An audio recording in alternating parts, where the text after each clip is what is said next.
Hofbräu Oktoberfestbier.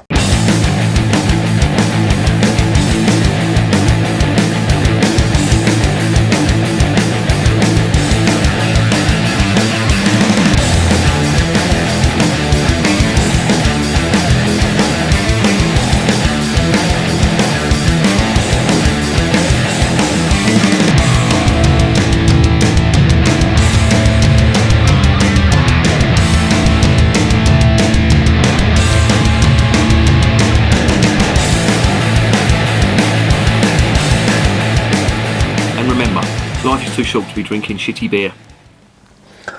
Welcome to another edition of Bands, Bikes and Booze Reviews. This will be the first of 3 reviews that I'll do on some Oktoberfest beer that I've picked up.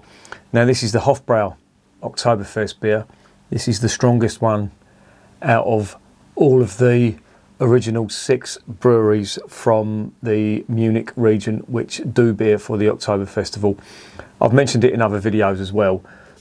There's only 6 Munich breweries who are allowed to sell beer at the Munich Oktoberfest. Even though there's quite a lot of breweries in Bavaria, only the ones from Munich are allowed to actually do it. It's like a bit of a monopoly they've got, and they've formed like a union, if you like, and they defend that quite well. You know, there's only them 6 that are allowed to sell, and them breweries are Löwenbräu, Spaten, Hofbräu. They're the 3 Oktoberfest beers that I've got. Paulaner is another one, Hacker-Shaw, and the last one, of course, being Augustina. Now I'm going to try and track down their Oktoberfest beer, because Oktoberfest beer is usually something that's quite special because it's brewed for this specific festival, even though it's available from sort of mid-July through to the end of October, if you like.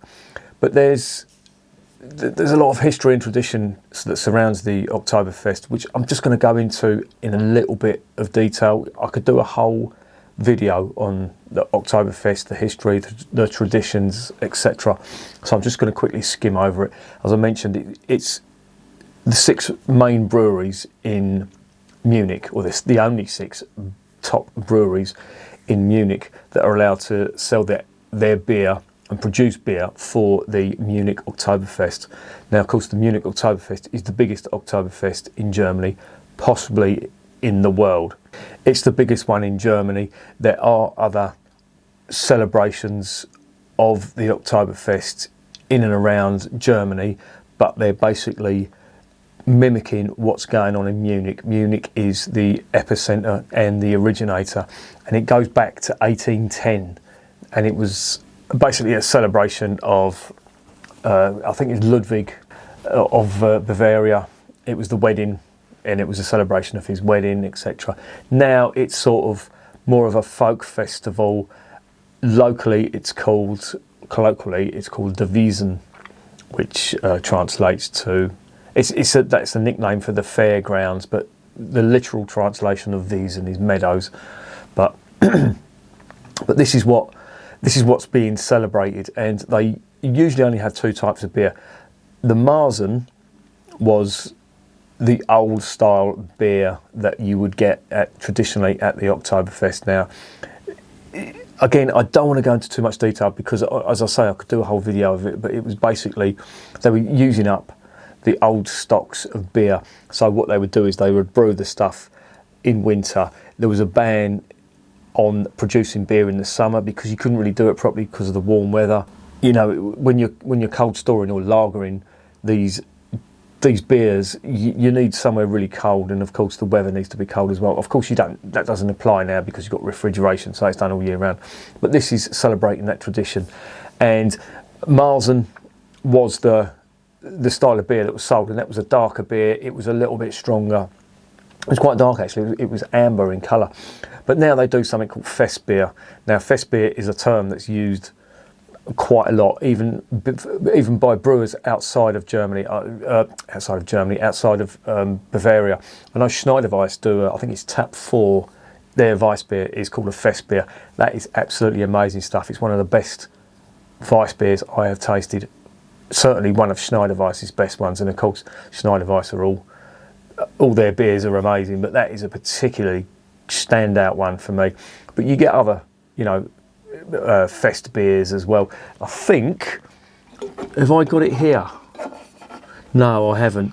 There was a Lidl Fest beer, which was like a lager, a Helles basically, and that was supposedly brewed for an Oktoberfest, not the Munich one of course because they're not allowed, but it was brewed for that, and it was quite nice. And as I say, you know, this Oktoberfest beer, it is a showcase for beers, and especially the Munich brewers, because the Oktoberfest attracts so many people, and I think what they want to do is they want to produce their best because it's going to be sold to people who wouldn't normally be drinking their beers.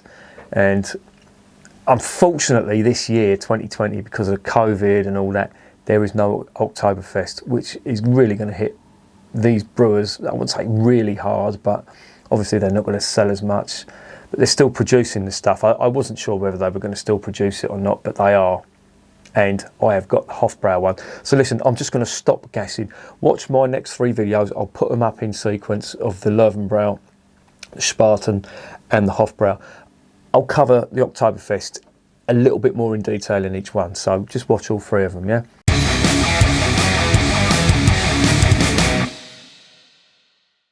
Right, so onto the beer. This is a 500ml bottle of the Hofbräu Oktoberfest beer. I just want to show you the label. Quite a nice label. You see the Ferris wheel there. That is sort of celebrating the fairground. You know, that's where it gets its nickname from, Devisen, etc. And this looks like quite a good one. Hofbräu do the strongest beer of the Oktoberfest, and this is a 6.3%. There are warnings that this is a creeper. You know, especially when it's Stein. You know, I don't like drinking beers in Steins, but people go to these places and they will just knock it back. It is so drinkable, and then all of a sudden it will hit them, and it will hit them hard. I know for a fact, I've seen it done to one of my work colleagues at a German bar. He was drinking Paulaner out of a Stein, which I said not to do, but of course he was Scottish, he knew better. He ended up throwing up everywhere. He ended up collapsed in the toilet. He ended up having to be taken out and brought home. Yeah, shocking scenes all round. Anyway, this of course is a genuine Bavarian product, and of course, you know, you've got the protected status there, so you didn't need to be told that anyway. But this is a quite interesting beer. It's got quite a few hops in here, which did surprise me. I thought it would have just been the noble hops, but they've used a couple of others in here. They've used Magnum hops, which I'm assuming they've used for the bittering. They've used Select, which Select, although not one of the noble hops, it is a German hop, and it's very characteristic of 2 of the noble hops. So it's very similar to Saart's hops and the Spalt hops as well.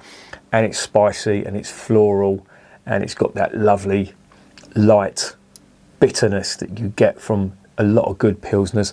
You've got Perla on here, which is a fruity and spicy hop.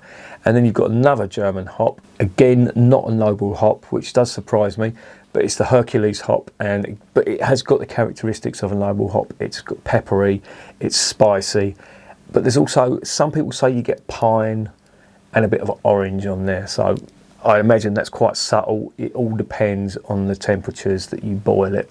And of course the malts in here. What malts do you think they're going to put in it? They're going to put Munich, of course, and you've got a light base malt, light barley malt, they like to call it on there.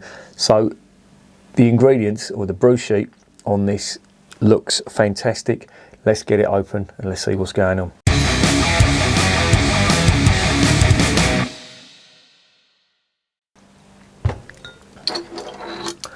Right, I have to say the Hofbräu Helles was one of my favourites. It is a real standout beer for me, and I really enjoyed it, and of course I will be drinking it again and again as much as I can. Me and this autofocus, we are going to have fucking words. There we go, there's the cap. It's a nice gold cap. You don't get that on the others. It's more of a light gold, that's more of a copper colour. One of the collection now. Let's get it into the glass. I am using one of these. It's not a Stein. I don't really like Steins. They're not really good for reviewing beer. You can't really see what the beer looks like.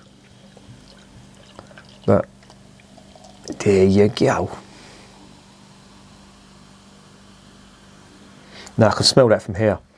It smells lovely, creamy and spicy. That is just overflowing with aroma.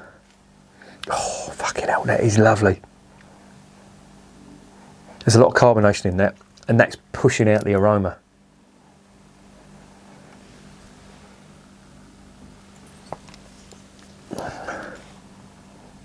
Oh, it smells absolutely gorgeous. I can smell them sweet, nutty Munich malts in there. There's a lot of spice on there too. I'm getting quite a bit of pepper and another kind of spice which eludes me at the moment. What am I getting there? I'm not sure whether that's a mixture of the pepper and the sweet, nutty. It's a bit nutty. Munich malt, but whatever it is absolutely gorgeous. And of course all that carbonation is just throwing up them aromas. But I'll tell you something, I'll guarantee that it's got an absolutely gorgeous mouthfeel. I cannot get over the aromas. It is just throwing them out. So there it is. It is a lovely golden colour. It's darker than a Helles. Now this is what I would expect from a Fest beer. It's slightly darker than a Helles. But I'll tell you something. God, the aroma is coming from the... Do you know what? It's actually, it is like an orangey. It's like an orangey aroma, which will be coming from the Hercules hops. Yeah, it is. It's orange mixed with pepper. Absolutely gorgeous. Right, let's stop gassing. Let's get this down the hatch.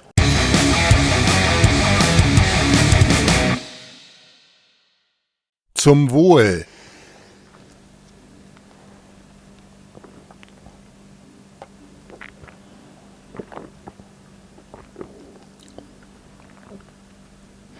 Oh my good God, that is lovely. That is absolutely gorgeous.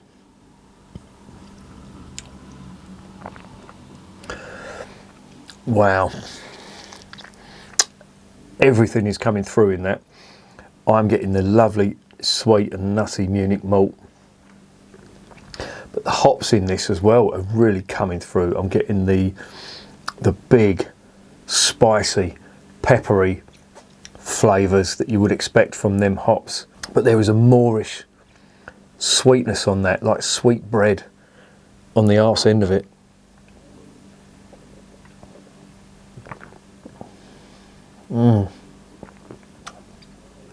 Oh my good God. That is lovely. But it's so light. Now, when I fill that out, the carbonation was just pumping out all them aromas. So you think it's going to be quite coarse and abrasive in the mouth. Not at all. That is super smooth. It's as smooth as the Löwenbräu original, which I thought had one of the best mouthfeels on a German beer I've ever tasted. But this is up there with it. This is absolutely gorgeous.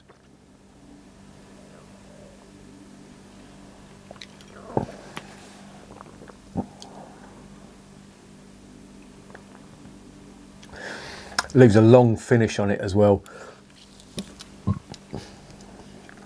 It's like bread. It's like I've just downed it, put a little sprinkling of black pepper on some bread, a little bit of sage or something, not too much, just rolled it all up, eating it, or eating a mouthful, and the aftertaste is like, it's like that.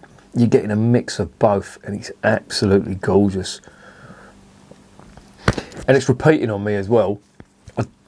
If you see the jumps in the videos, that's me burping. If there's one thing I cannot stand, and I see it in a lot of reviewers, they will just fucking burp and just carry on as if nothing's happening. That is fucking disgusting, and it winds me up. That's why I try not to put them in my videos. So if you see there's like jumps or cuts in there, that's me burping, and I'm saving you from that fucking... Well, I just think it's disgusting. Anyway, when you do burp, you do get more aromas, and they've heated up inside your body, and as they come out, I think this is my theory anyway, you get more of the aftertaste because they've heated up slightly, and of course, you know, when you heat beer up or beer gets warmer, it imparts more flavour. That's my, well, yeah, even though certain beers aren't meant to be drunk warmer, you do get the full flavour of beers that are not cold. As I mentioned before, there's a certain degree, and I will learn that, I'll get it fucking written down in my head, that you can't taste anything. You know, it just kills all the flavours with beer. I think you have to let it go up to a certain temperature, but when, as I say, when you swallow it and you burp it back up, you do get a bit more of the aftertaste. But you're not going to see that in my videos because I cut it out, unlike some other disgusting fucking bastards.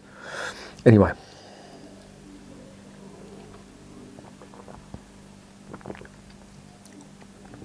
It's absolutely gorgeous. I can see why they say this is a creeper, because I'll tell you something, this is going down. I've drunk half a pint of this already and it ain't even touched the sides. It's my first drink of the day. I've just finished work. It's actually quite cool out there now, thankfully, but this is absolutely gorgeous.